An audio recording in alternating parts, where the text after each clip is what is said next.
to run at the same pace and really battle with everyone in those leading positions.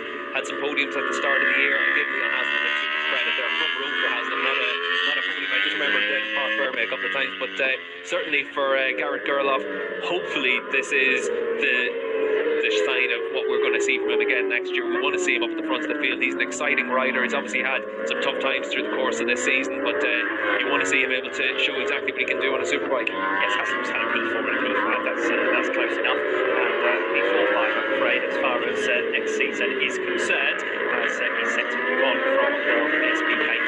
3 minutes still on the clock for FP2. Razgatlioglu, the fastest man out there, but Jonathan Ray has chipped away at that margin. Garrett Gerloff also very much on the pace, and Leon Haslam with that stunning effort to go P4. Alex Lowe's currently rounds out the top 5. We come in now to the final laps from all of our big guns. Michael van der Mark just setting a new personal best at 1 minute 34.938. Yeah, so we've got the leading 11 riders now in the 1 minute 34s as well, so it is getting a lot closer now with Scott Redding all the way down in 11th, but only 8/10 of a second off the pace, but on course for an improved lap time now as well. Alvaro Bautista on course for a fast lap as well at the halfway stage. Toprak on course for another consistent lap there at 34.3. That's about 1/10 of a second off of his fastest time, but still faster than what we've seen from anyone else. That's when Razgatlioglu can set a time that isn't an improvement, but is still faster than anyone else, that he is able to underline just the consistency that he is going to be able to demonstrate over the course of this weekend. Alvaro Bautista, well, we've just seen Leon Haslam put in a really strong lap. He's now made his way back into the pits, so that may well be the end of his session, at least competitively. Alvaro Bautista here, see if he can match his teammate. He actually betters him, goes up into P4, and again, a reminder, we've got less than a second covering the top 12 in this session. Yeah, for the top 12, it's only 8/10 of a second separating them. It's going to get a little bit closer now as well. Scott Redding just coming into the last couple of corners. We catch up with the number 45.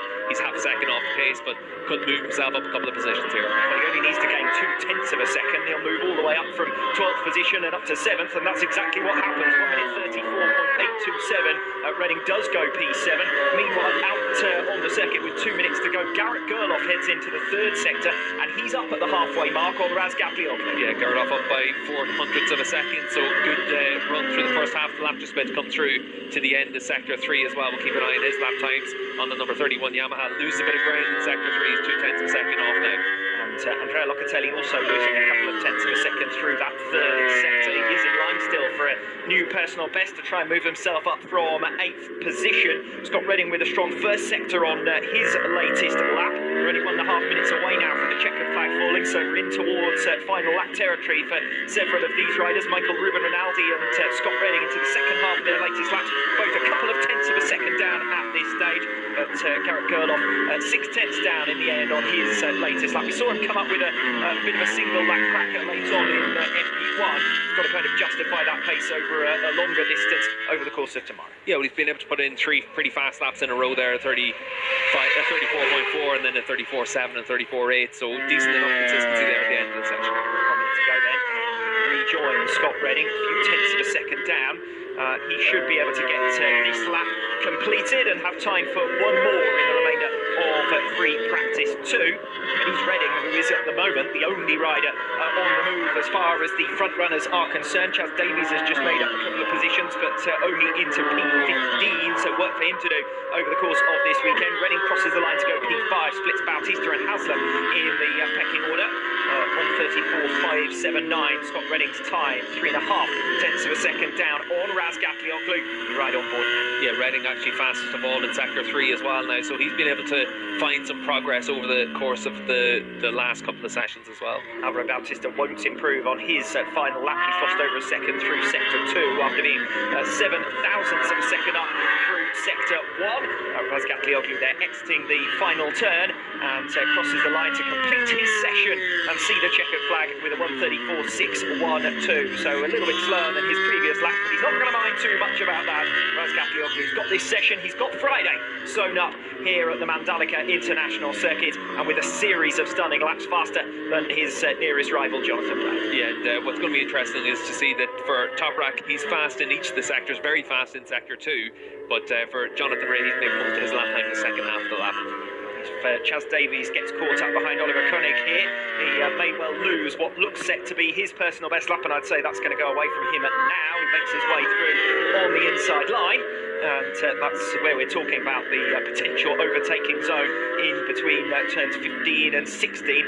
It's certainly one of the slowest, if not the slowest corner on the circuit, and Chaz Davies using that to good effect to get through on Oliver Koenig, and it is a new personal best, but I fancy that Davies probably would have moved up in positions if he hadn't got caught behind the rider who's effectively a backmarker, with all due respect, this weekend on his World SBK day. Yeah, Chaz lost 7/10 of a second in that final sector, so that's catching Koenig into that sector. Koenig's actually made some good progress in this session. He's been able to get himself well underneath the 107% time that you have to set to qualify for a race, and he's been able to find, I think, about 3 seconds in this session as well. So he's been able to make a big step forward on that Kawasaki as well. And purely in numbers terms, probably not too far off what other riders who have been doing on that same bike this season, to be honest. Yeah, we've seen the likes of Epis and Crescent. He actually found 4.5 seconds in this session, so he's made a big step forward from this morning. Obviously, enough track conditions have improved a lot, but for Oliver, he's also trying to learn how to ride a World SBK bike. This is his first outing on a World SBK spec bike. He has ridden a Superbike in the Endurance World Championship. Yes, but even then, for only a fairly limited spell, having jumped straight up from Supersport 300, which is a world away from what he's going to be racing this weekend, and do send best of luck to him to try and mix it with these big guns is far from easy. In fact, 1.7 seconds covering the entire field aside from Koenig, who's down in 20th position, so just to underline how close they are. A bit of a gap behind the top 12 positions. Isaac Vinales, 12th fastest, less than 3/4 of a second slower than top-ranked Razgatlioglu P1, and then 4/10 to Tom Sykes' next best. So we've seen 2 groups develop over the course of FP2. You've got only 7.5 covering the top 12, and then 1.7 covering the entire 19, with Oliver Koenig the outsider, as it were, in that sense. Yeah, I think it's also worth mentioning that Isaac Vinales up there inside the top 12, only 7/10 of a second off, being able to carry forward that form that we saw in Portimao in Argentina. That's good to see from the Orlac Kawasaki team. Yes, good news for him as well, as he heads towards the winter. We're winter in Europe, but it certainly doesn't feel like it at the moment for me, I can tell you that. The air temperature and the humidity here in Indonesia really is quite stunning. It's open the commentary box door is like opening your oven door back home. Razgatlioglu just making his way back into his pit box, having finished P1 once again. He'll be looking to make it a clean sweep of free practice successes tomorrow morning in FP3. A look at the combined times then. Every rider able to go faster in FP2 than what they did earlier on today, with track conditions gradually improving. It's a completely new circuit, first session ever for World SBK here this morning, and so as it rubbers in, the grip levels gradually improve and the circuit itself cleans up. So Razgatlioglu fastest, ahead of Jonathan Ray second. Strong performance that from Garrett Gerloff. Strong signs as well from the 2 Honda men, Alvaro Bautista with P4 and Leon Haslam with P5. Only just over 3/10 of a second covering your top 6. So every reason to suggest that various manufacturers and riders are all pretty evenly matched here.